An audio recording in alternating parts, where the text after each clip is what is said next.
Good afternoon, everyone, and we're happy to welcome you here and on this panel with thanks to the Atlantic Council and DAI for setting up this session on reflections on COP28, an Africa-focused climate action and development agenda. So there cannot be a discussion on innovation and growth without climate being a part of it, even a discussion about the future for that matter. Now, Africa is the continent most affected by climate change, despite only accounting for 4% of global emissions. Nevertheless, many countries, many developing countries, and especially countries in this continent of Africa, are now looking into how climate action can help forge a way to low carbon and resilient development. Now, today is officially the last day of the 28th Conference of Parties, as some may know as COP28. And it's been an eventful COP. It's by far the most attended in history, with almost 100,000 people from country delegates, development organizations, private sector, CSOs, youth, and more. And it comes after the African Climate Summit in Nairobi last September, which focused on viewing climate as an opportunity, focusing on clean energy, carbon sinks, and investments in a green future. Now, in that backdrop, in this COP, we've seen a lot of discussions and announcements and panels on improving availability and affordability of climate finance to developing countries, especially highly vulnerable countries like many in the continent of Africa, increasing concessional financing, blended financing. There were announcements and discussions and breakthroughs on carbon markets, carbon finance, Article 6, if you're familiar with these technical terms in the climate arena.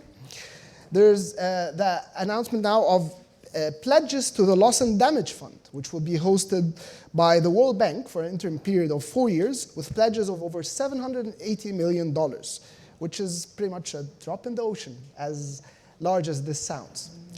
There was also the replenishment of the Green Climate Fund. There was all the momentum around supporting just energy transition, with global renewables and energy efficiency pledge endorsed by over 122 countries to triple renewable energy capacity by 2030, doubling energy efficiency. There were pledges on methane reduction. A lot of them came from the US, all the announcement, including by my institution, the World Bank. And finally, there was the global stocktake, which is a 2-year assessment of countries' plans and national strategies, NDCs as we call them, nationally determined contributions, which show the need for more ambition on that front. Now, in light of all of these topics, all of those things we've been hearing about, it's always best to hear about experiences and examples from within the African continent to show how a path for this resilient and green growth may be forged. Now, for that today, we have a great panel with 2 distinguished speakers to share their perspectives from the public and private sectors. So if I may introduce them, and I did not introduce myself, I forgot to do that. I'm Ahmed Qabany. I'm the regional climate liaison at the World Bank. And with me I have Heather Lanigan, who's the regional director for Sub-Saharan Africa at the US Trade and Development Agency. And from what I've seen, everyone in the room knows her, and she's spoken today. Here all day. Which is great. I'm sure they look forward to hearing more. And we have also Kaushik, who's a partner at Trinity International, who has experience in project, corporate, and property finance transactions in a multitude of sectors, many sectors. Transactional experience in major economic centers of Africa, Southeast Asia, and many regions across the world. So without further ado, let me start with questions to you, Heather, where you could share with us what is the USDA's role in climate smart development in Africa. Can you share with us examples of projects now based on all these topics or issues that we've raised where adaptation has been successfully incorporated into the infrastructure planning? Thank you very much. And as mentioned, many of you were already in the room at the last panel, so I will try not to repeat myself, but we just had a great delegation from USDA, including our director at COP, and I spoke with the delegation yesterday. They came back really energized and excited about what's to come, which is always a good thing. A lot of work went into it, a lot of commitments, significant commitments from the US government, but also significant commitments from USDA. For those that weren't in the room, just prior to lunch, just at a high level, USDA works alongside the US private sector to support the development of climate-smart infrastructure in emerging markets. So we work in sectors such as clean energy, transportation, healthcare, digital infrastructure. And of course, climate is the foundation for all of those sectors and often the tie that binds our engagement. And again, at a high level, to not repeat myself, we primarily provide grant-based financing for project preparation activities. So we provide financing for feasibility studies, technical assistance, and pilot projects. And the goal of our early stage engagement is to structure the bankable infrastructure deals for financing considerations. So looking at the design of projects, looking at the business models for expansion for companies, working with both the public and private sector. Beyond adaptation, I think inclusively of all our activities, there's about 75 ongoing project preparation activities in the continent. And the other tool we have is that we host partnership building events, such as reverse trade missions and workshops. And the idea of those partnership building events is to connect key stakeholders, to talk about best practices, to look at technology and solutions. And again, the goal of our agency really is to help our partners achieve their goals, their infrastructure goals, and also to connect U.S. companies to those great opportunities and to support the development and deployment of U.S. exports. So to answer your question on the adaptation space, I think I have two examples just to raise at a high level and happy to dig into them more. In the last panel, we talked about some of the challenges of adaptation financing, and so certainly we can continue that discussion here. But one example I'm very proud of is actually a partnership we've had with the city of Cape Town for many years. Many years ago, well, not many years ago, it's probably about 5 years ago now, we launched an activity that built upon prior work with the city of Cape Town on their digital infrastructure planning. So certainly considered sort of like a smart cities project, looking at all of the different modalities of the city, transportation, safety, the digital infrastructure, and many other elements that the city was planning to look at their spend for digital infrastructure. During the course of that project, that multi-year project, was when the water crisis happened in Cape Town. So the city approached us and said, can we adapt this actually? Water is a very important component of this. How can we leverage the infrastructure, the money we're spending on digital infrastructure to look at technologies for water management, smart meters, and other types of systems? And so that project recently wrapped up, and there's been significant tenders that have resulted for the implementation of activities both in water management, but also other types of priorities of the city. So that's an example of a project. An example of an activity, and I did just mention this in the past panel, but I'm really proud of it. We hosted at the end of October, early November, a delegation from across the continent, 25 delegates from the government and the private sector, both the federal, provincial, city level, depending on the country, of course, focused on adaptation and literally looking at water resource management and emergency management solutions. So the delegation traveled across the country, both to Los Angeles to meet with city officials and U.S. private sector to talk about water resource management. And I've heard amazing stories about what LA is doing. And then to New Orleans to talk about emergency preparedness. And so I think I always enjoy those activities because I learn so much, and I've enjoyed staying connected to the delegates. But I think the importance that we offer as an agency is the convening power and a platform to bring together key stakeholders, to leverage, obviously U.S. private sector expertise, but also our partners' ambitious and incredible plans. Marrying it together, you can create some magic. That sounds great, and hopefully we get a chance to delve more into that. Now, you also moving to another sector, so water sector is very important on the adaptation front indeed. For example, I know you have, from Power Africa has mobilized significant US money in supporting clean energy and the energy sector. Mm-hmm. And there's been a lot of momentum out there at COP. So care to share with us some of those examples and some lessons learned from those examples that could be replicated? Absolutely. I would be here all day, and I've already been here for too long probably, but I think we're really proud of our energy portfolio, and it has much to do with Power Africa, 10 years in the making. I think since Power Africa began, USDA has funded about 135, 36 activities in the energy sector. I think across the board, when I look at our energy work, I think the theme is energy access. We have a wide variety of projects from off-grid energy in many markets to transmission and distribution at larger scales to looking at innovative technologies in the deployment of technologies. It's really a very large spectrum of activities. Again, it's our partners' priorities, and I think it's very responsive, and it's always changing. And we're trying to stay obviously ahead of the curve in the project preparation to look at the technologies of the future. One project we were talking about in our call last week was actually a project that I visited last April in Kenya. We're working with Craft Skills, and many may be familiar with the Kapeto wind farm, which is already operational. There's 100 megawatts already operational in Kenya. That project was initially supported by many funders, but also including the Development Finance Corporation, or DFC, and USAID. Kapeto continues to expand. There's been a second phase, and then the third phase is a phase that USDA is supporting.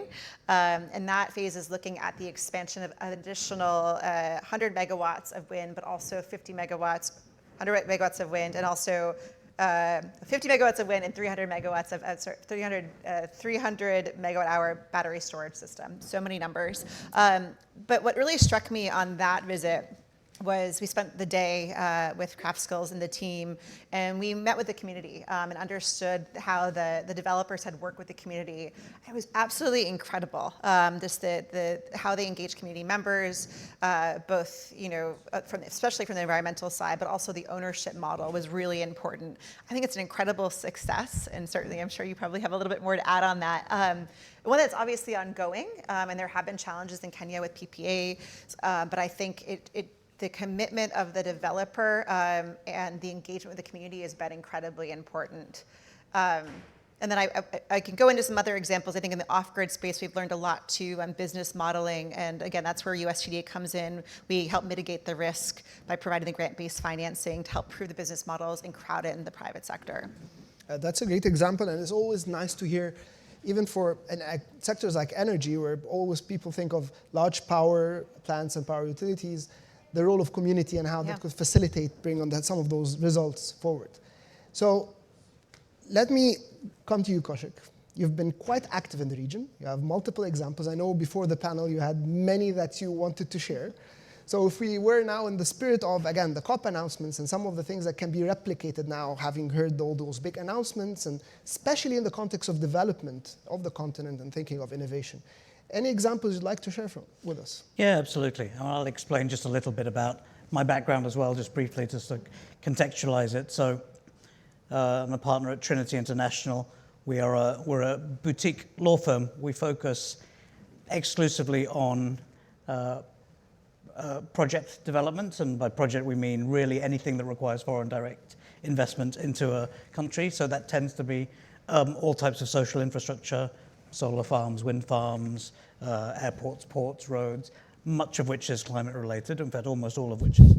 My own practice is, I'd say 95% renewables based, climate focused. We advise really everybody from African governments. I should say that actually the real focus of the firm is least developed countries. So we say emerging markets sort of more broadly, but least developed countries. Personally, I've closed probably deals in 35 African jurisdictions. As a firm, I think we're at 51 out of 54. So very much the focus is on Africa, although we work globally. But as part of that, who we advise is the World Bank and various parts of the World Bank group.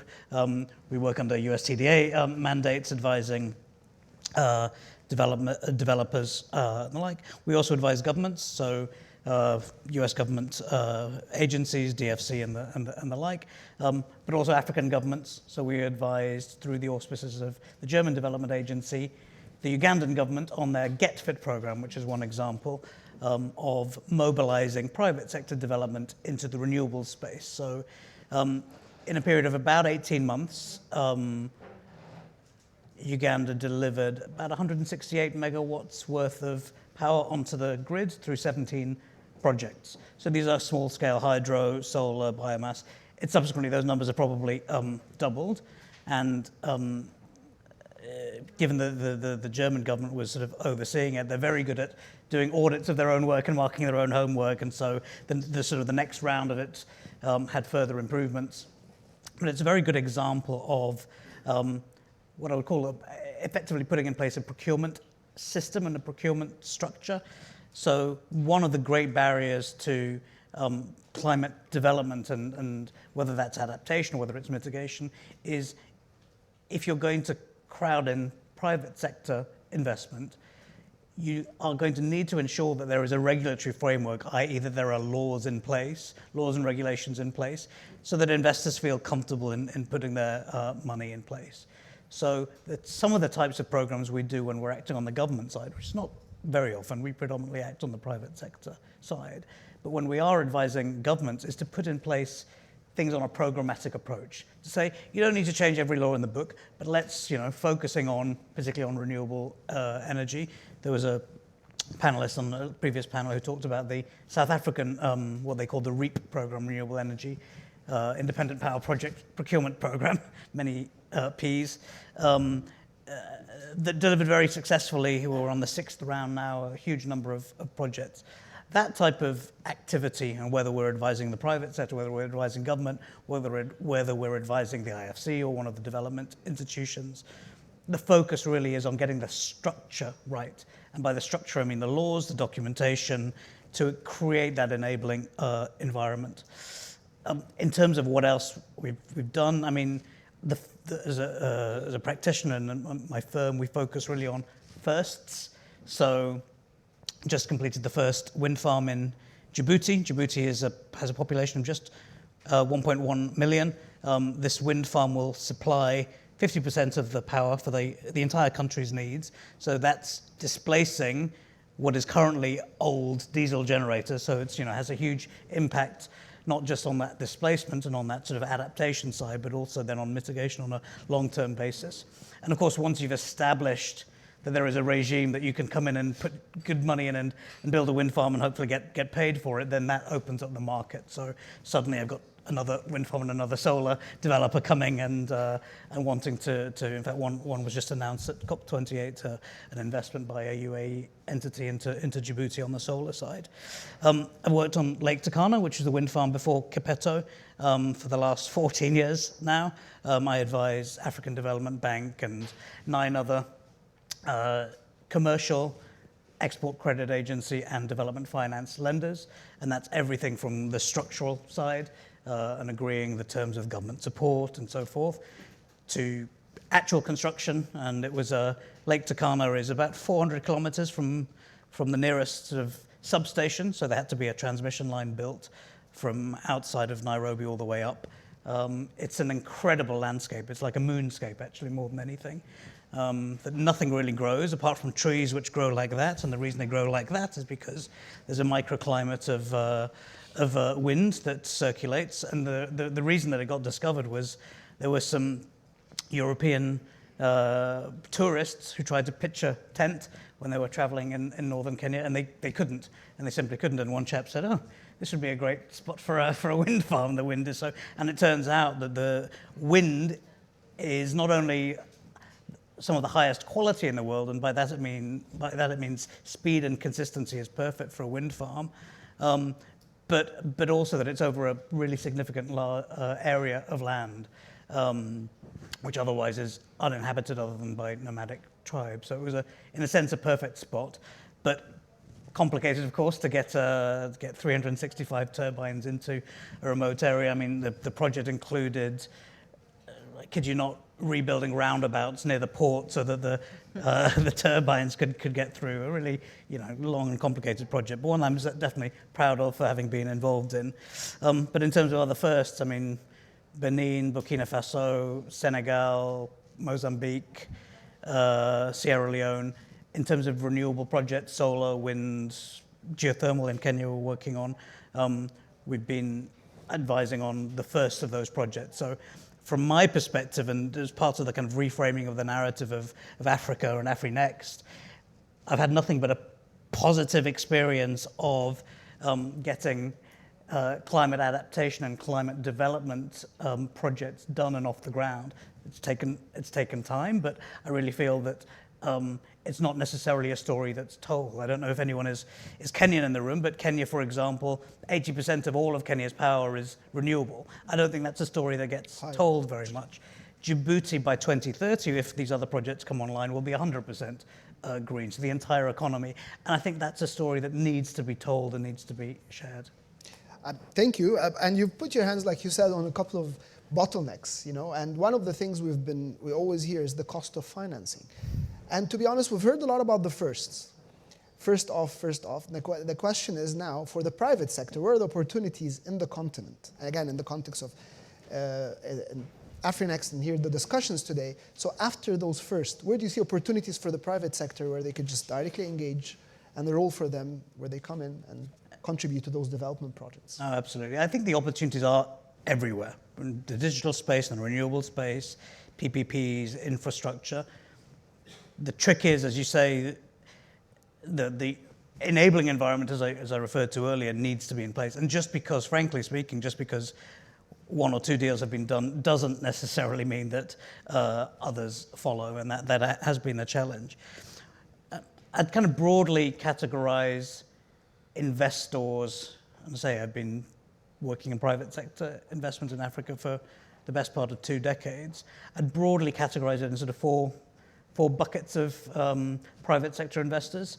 There were historically a lot of European companies, British, French in particular, but latterly Spanish, German, and the like. Some of whom had natural historical sort of colonial links to the relevant countries, but they were very much investors from the likes of Engie in France and the like, Total obviously on the oil and gas side. Very much first movers as foreign investors on the continent. A little bit later comes leading emerging economies, Turkey, Israel, India, coming in on the private sector side still, so not necessarily government-backed, but on the private sector side. Then there's the sort of the bilateral countries, if you will, where China, parts of the UAE, Russia, where countries are coming in, possibly private companies, but either state-owned or at least very much state-supported, with some sort of backing from those sort of their home countries. And what's super interesting and is much more a recent development in the last 5 years is African developers, so from predominantly Morocco, Egypt, so big economies, South Africa, Nigerians, going into other parts of the continent as developers. The missing piece, I've not mentioned the US, but unlike in a number of other regions in which I work, where there's a huge amount of American businesses, I think there's a real opportunity and there's a real opportunity for American businesses to do more. Not that they're not there at all. I don't mean that at all. But certainly it's possibly in a very good way, a much more diverse private sector investor environment. But in terms of answering your question, where are the opportunities? I really think they are everywhere. The importance is ensuring you have a good local partner and you have a good understanding of the local regulatory environment. Thank you, Kaushik. I think it shows we need everyone to be working together, because it's not just private sector or public sectors. We come back to you, Heather. USDA working with development partners and partners. We've heard, just a few examples how some private sector companies, some backed by the government, some regulatory framework and advisory. So how does the USDA work with its partners in the region to support some of those climate challenges? And where do you see opportunity to do more with the different stakeholders? Thank you for that question. I have to mention one thing, though, about Kenya.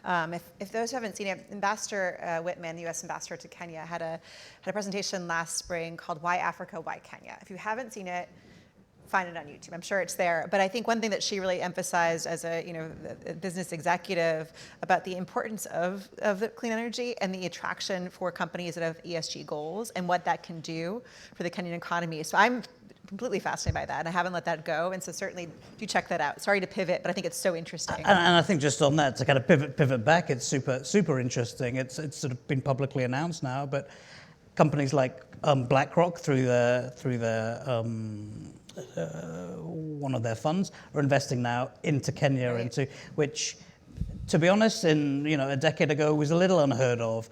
We'd had lots of large US funds, the Morgan Stanleys and the BlackRocks and the like, looking at things and maybe just saying, that's just a little bit too risky to come in. But now straight in, because there's a track record, there's a good history of delivery. Right. But the more that happens, and the more that really large-scale investors get very comfortable with the risk, then I think that opens up the market even further. But Absolutely. all happening in Kenya. Yeah, it's so exciting. So I wanted to just piggyback on that because I Yeah. think there's incredible stories and much more to come there. Yeah. But back to your question, I'm sorry to pivot there. USDA, again, we're a small U.S. government agency. We work very closely across the U.S. government, both our sister agencies in the financing space, the DFC, Export-Import Bank, also, of course, towards all of the administration's priorities, whether it's prepare, focus on adaptation, whether it's partnership for global infrastructure and investment, or initiatives on the continent, Power Africa, Net Zero World, many, many initiatives. But I think where I have really been struck in the last couple of years, and it's been intentional, is that we have been partnering with financiers across the continent to align our resources to help really catalyze and fast track projects, especially climate smart projects. Just at COP, I don't think I mentioned this yet, last week we signed an MOU with the Investors Leadership Network, which is a global organization and a coalition of institutional investors that I think have $10 trillion in assets. We'll be working with them globally to help structure projects, clean energy and critical minerals projects for their consideration. And that's something that USDA, we wouldn't have probably dreamed of years ago, but we're really trying to expand our reach, taking on the risks and crowding in private sector financing with our tools. On the continent, we're also working really closely with Africa 50, with their Alliance for Green Infrastructure in Africa. That is, I think, to your point actually earlier about countries investing across the continent, whether it's sovereign wealth funds or others, that I think there's a lot of exciting things happening with Africa 50 and ASIA as the acronym. It was announced at COP last year, but a lot of really good work is going into it, and they have excellent partners. We're proud to be one of them, but that is also a space. They're really focused on, really increasing the pipeline of bankable infrastructure deals, but also catalyzing the financing from multiple sources. We approach this, of course, we do have a very strong project pipeline, but we believe that there's, incredible resources that are dedicated to Africa, and we have to get it right, and there's tons of opportunity, and our role is to really focus on the project preparation for these funds. If I may, just to follow up on that, the project preparation, so what is it that you see your role with the private sector and with the governments? Because this is something that is always, Mali said, there isn't enough project, there isn't enough pipeline. And it's such an open-ended question, there's so many things to address. So if we were to be a bit more specific on something, say this is what we do and this is what we want the private sector to do with this, and this is what we want the governments in the region to work with us, to prepare those bankable, as we call them, pipeline of projects for development that are climate smart. Yeah, absolutely. Great question. Every project's obviously very different, but when we're looking at projects, we of course have our own due diligence looking at projects, and one important part of that is talking to financiers before we fund projects. We, depending on the market, we have a very strong network of financiers, understand their priorities. So if we're considering, say, an off-grid project in Nigeria, I mentioned these earlier, we have many of them. We would talk to the likes of Chapel Hill Denham or InfraCredit or others to say, is this a priority for you? It's a priority for us. How can we look at your considerations and weave those into our terms of reference for our projects? So that could be scaling a business model. It could be looking at a regulatory, it's obviously usually all of that combined, but there are different considerations, I think. And so I think every project's quite different, but again, I do see us taking on the risk to help bring comfort to the private sector. Good to hear. And if we go to the private sector before we go into our audience today, again, one thing that needs to happen to bring in more private sector, if you were to name one amongst... One. So I sort of see the world in a sense that's split between the public sector, by which I mean host governments, Yep. Multilaterals, you're represented by yourself, and then true private sector investors in various countries, the likes of whom you support. Everyone has to do, it is about, and part of the reason I absolutely love the work is it's very much about people and connections and actually, getting together and hustling and getting something done. That's, really truly important. But, to get to kind of the nitty gritty, I would say that it fundamentally all boils down to risk, right? Risk appetite and risk allocation. So, forgive me for saying, not having a go at development institutions, but I very often have to remind my clients who are development finance institutions that there is a D in their acronym, DFI. There's a D in yours as well. And that D, development, implies that there is a certain amount of, if everything was just done on commercial terms, there would be no need, right? So there implies there's an element of risk that has to be taken by somebody. I push back very much on with some of my DFI clients, saying you can't, from a developmental perspective, this is exactly the type of risk you can, should, ought to be, from a policy perspective, be taking. Because I find very often the tendency is, because again, everyone is an individual, has maybe gone through a banking system at commercial banks, has a different mindset, pulling it back to the D in the development agenda. Likewise, I think the private sector also needs to be taking some more risk and not relying so much necessarily on somebody else taking it. As a statistic, which is a very old statistic, it's something I put together for a panel about a decade ago, but at the time, I looked into default rates of power projects in Africa and actually was in the Midwest in the US. African projects had, the US projects were 44 times more likely to be in default than the African IPPs. Now there's a number of good reasons for that. The African IPPs are structured to within an inch of their lives, right? They are gold plated. You don't get better transactions from a risk perspective because everyone thinks it's so super risky. We have to carve off every single thing. Whereas a IPP in Texas, people throw money at it, it'll be fine. And obviously, I'm talking anecdotally, but that's what the evidence shows. I think that statistic has probably changed a little bit over the last decade. As a result of COVID, debt sustainability, there have been more pressures on the continent. But nonetheless, to me, that says there's more risk that can be taken by the private sector. Thank you, and thank you for not blaming development organizations alone. I'm saying the private sector needs to take more, but certainly was pointed out in many of the points we made. We've already eaten about 2-3 minutes from the audience time, but I know we have an active audience, so over questions to the audience. Okay. And please let us know if you'd like Kaushik or Heather to answer the question.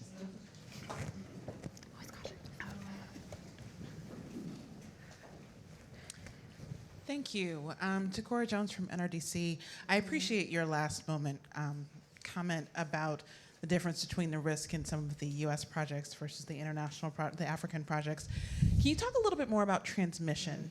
Because that's one of the areas in the U.S., it's permitting and transmission that is holding up a number of these projects. And because everything is so atomized, very much like we saw with COVID in the public health system, is that also a challenge that folks are running into on the continent? Thank you. I'm happy to take Maybe that. take one more. If you have a preference for who to take the question, please do also let us know. Ahmed, you need to answer questions too. Yeah, we have a senior climate change specialist as well who's going to answer some questions. Thank you. Good afternoon, and thank you, panelists. A brilliant conversation. I took notes while you were speaking. My question is for Mr. Kaushik, right? In developing a climate resilient agenda, we talked about development keenly. What role do you see local communities playing, especially those in rural areas? I'm talking Africa. My background is in Nigeria. Sorry, my name is Joy Afor with the Bellcrest Institute, and we are located in Nigeria. So what role do you see local communities playing, especially in rural areas, and how can their knowledge be integrated into the policy frameworks? Thank you. One more, perhaps? Joseph. Hi, hello. I'm Joseph Lemoine. I work at the Atlantic Council for the Freedom and Prosperity Center, a center that deals with international development, and in particular the angle from the development model perspective. So a lot of the questions that we obsessed with are, what are the conditions that government need to set in place to do things right? And in the context of renewables, I was very interested in hearing from both of you. If I'm an African country today, what do I need to do from a regulatory point of view to attract investors, but also have the right environmental regulation that makes that thing possible? Because a lot of the in that field, it's very liberal approach to it, but I'm very curious about, the regulations that we need to make it happen as well. Thank you. Thank you. So maybe I turn to the panel now. So questions? I'm happy to. You want to start on transmission? And then Yeah. I'll transmission. go after you. Go ahead. Yeah, sure. Transmission, I'm going to just plug something. If you Google understanding power transmission financing, I'm a co-author of a book. It's a free book, free resource that will tell you everything that you need to know. Also sponsored by CLDP at the Department of Commerce. Also co-authored by the World Bank. So between us, that has all the answers. But specifically, absolutely, and you've really correctly identified the fact that it's a massive issue. Because for the last 2 decades, the focus has been on generation, which is great, obviously clearly important. But then suddenly there are bottlenecks, both on interconnectors, so transmission across the continent and between countries, but also at a local level. So I gave you the example of Kenya, the Lake Turkana. We had to build a 423-kilometer transmission line that hadn't previously existed. That is fantastic. Now it's built, and other plants can be put online. It's also very close to the South Sudan and the Ethiopian border, so at a later stage can be. But the reality was, less than a decade ago, it didn't exist at all. And countless other parts of the continent are like that. So it goes to all things: rural electrification, building up economies across and within countries themselves, and cross-border. But it's probably a topic within itself, transmission. I'll just quickly touch on the local communities and then pass on to Heather. Absolutely crucial, frankly. I won't say there's an easy answer. It is really complicated. I think the Capetto developers did a very good job of bringing the stakeholders, local communities on board. Lake Turkana, they did a very good job, but the difficulty is a lot of the local communities are nomadic. And so they have a pastoral way of life, and have done for centuries, potentially millennia, saying, which they did, that we guarantee everyone over the age of 18 a job within the plant doing something, security. That's great from a purely economic perspective. That's fantastic. But of course, what does that do to the community, to the way of life?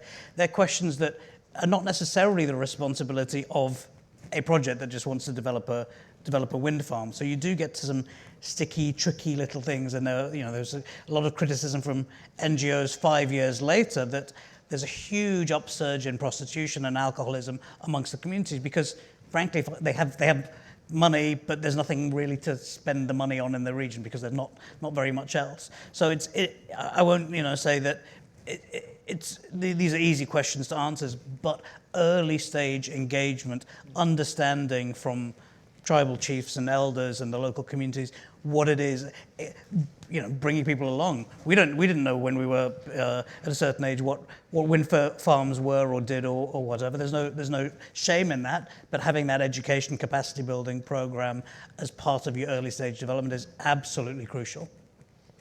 If you don't mind, I'd love to actually quickly address both of those questions as well. Please. I think transmission, and I was actually asking our climate advisor yesterday, but he just got back from COP, still a little jet lagged, and I said, what do you think about? I mean, what are you looking at our portfolio in Africa? And he said transmission. And we have actually a really exciting ongoing portfolio working with the West Africa Power Pool. But another project we just launched last summer is with Eskom in South Africa, and it's a really cool project. It's looking at AI, machine learning, and a couple of other interventions that are very specific, and we also looked at the financing structures for those, knowing that Eskom obviously is going through transition in itself. But that's an exciting project. US company Power Engineers out of Idaho is working on that, and that's just, I think, looking again at the best of the best of US technology and looking at a challenging environment for transmission. So that's an example. We're also hosting events on transmission with South Africa as well. So I totally agree that that's an important area. A lot of lessons learned we can come together on for sure. On the community engagement, just one thing to add, I think there's a really great potential for job creation too. We have many off-grid projects, as I've mentioned throughout the day, and there's a project we have with Standard Microgrid in Zambia, and just the job creation, especially young women who are working on behalf of the company in the community, they know the community best, but also offers them a job and a leadership opportunity, which I think is incredibly important to consider as we develop projects in the continent. So for the For Joseph's I think it's the for jurisdiction. No. I mean, I think you addressed it good, and I think part of the thing, and this was mentioned earlier about the local experience and regional experience, and this addresses the community part at least, because those experiences are quite. And it's a different topic, but the WAP, for example, the West Africa Power Pool, this is a very good platform, and I've heard you earlier in your remarks say that you facilitated a lot of that. Those regional transfer of knowledge, South-South exchange, as we call it, is very important in these contexts. As you said, we haven't seen many of those projects before. So it's good first to get the local experience, if there is any, and to consult as early as possible, engage as early as possible in the conception stage. And I guess after that's also the regional experience from within the continent, because people also tend to listen more to people who have similar circumstances and come from a similar environment. So this is maybe something that is worth flagging for both questions, especially the community one coming early. Absolutely. And I guess this also addresses the thing about the regulatory framework and examples on what should be done. So I'll come back to you. I mean, it does address it, but I'd like to hear from both Kaushik and Heather about this question on penetration, what governments should be doing on renewables. And you touched on. Yeah, I think the kind of the two-word answer, I could make it a one-word answer if you like, is, but the two-word answer is programmatic approach. And by that I mean, don't rewrite everything. Don't go out and say, oh, I'm getting a grant from, World Bank, and to write a PPP law and just put it in the country and thinking that solves everything. It doesn't, and in fact, it'll probably create more issues than not, that existing investors and governments will probably spend 5-10 years undoing, redoing. That, to me, is not the right approach, but a focused, programmatic approach, whichever sector it is. It could be the water sector, it could be, but sticking to the renewable power sector, Egypt, South Africa, Senegal, scaling solar, which is a great initiative from IFC. These programmatic approaches have had tried and tested results, and what they do is they bring together technical, financial, legal expertise. Very often supported and funded by multilaterals, by donor agencies, and working then with government, with all parts of government, from ministry to the regulator to an off-taker, to create something that is bespoke, bankable, works for the sector, isn't just a PPP law that's pulled off the shelf, but really responds to the needs of the sector. That has been very successful in a number of markets. So that would be my view in terms of what's the right approach. Heather? Completely agree. I think I would just add one word: predictability. I think that's really important. There is a lot of opportunity across the continent. There's a lot of opportunity around the world. And so I think that's something that we hear a lot from US companies who have invested a lot in certain markets. Things could obviously shift. They do always, in many parts of the world, including the United States. I think that the predictability element is really important in the regulatory environment. Great. Maybe room for one more question, if there are any? If there's...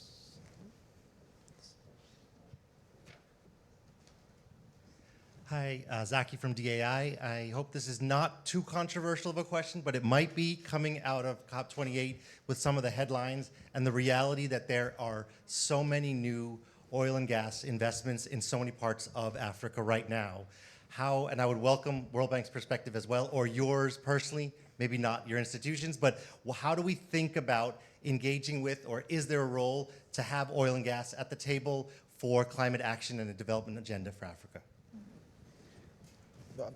Kaushik wants to go. I'm happy to answer. I'm happy to go after my personal my institutions. I'll use an example of Mozambique, which I think is a good example of somewhere where huge amounts of LNG potential, gas potential, but equally a huge amount of renewables potential. Again, talking about the energy sector, but it kind of touches the economy more widely. I think Mozambique, frankly, has it right. Mozambique is saying, that currently the whole of the African continent is about 3%-ish of sort of global total emissions. If we exploit absolutely every last hydrocarbon in our economy, that moves the needle up to 3.4%. So, and anyway, that's not the plan. In the meantime, we very much plan on using the 80 billion or so that we are getting to transition over the next 20, 30 years. I think it's up to 2050 in Mozambique, with a very well thought out, clear, here are the 4 pillars of our sort of green transition. So I think, yes, there absolutely is room for fossil fuel development, even in a sort of a climate action program. So some countries are doing it, and I hope, I can't speak for Mozambique in 30 years' time, but certainly what they're saying today is they're doing it in a very well thought out, structured manner. There are certainly other players, many other players in the world that are not necessarily thinking, saying, you know, happy to use words and say, oh yes, we'll do that. And as we see from the COP28 watered down announcement, and I think probably still hasn't come out yet, what the final text is, these are real challenges. I'll give you a very quick answer. There's no blanket answer. So for each country, there needs to be a proper analysis of its low carbon development pathway by net zero, by mid-century, and to see whether this aligns in science, the options that they have within their economy to get to that net zero. So I could say absolutely no to coal across the board. So that's the first thing. I think we've agreed on that.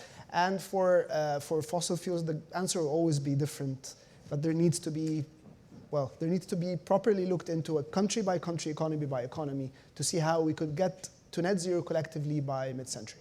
So, and I'm happy to elaborate offline after. So I know we're out of time, and I know they're looking at us. So if you'd please join me, and I will not attempt to summarize because we've mentioned, there's so many good points that came out of the discussion. So if I'll ask the audience to please join me in thanking our esteemed panelists for their thoughts. Thank you very much.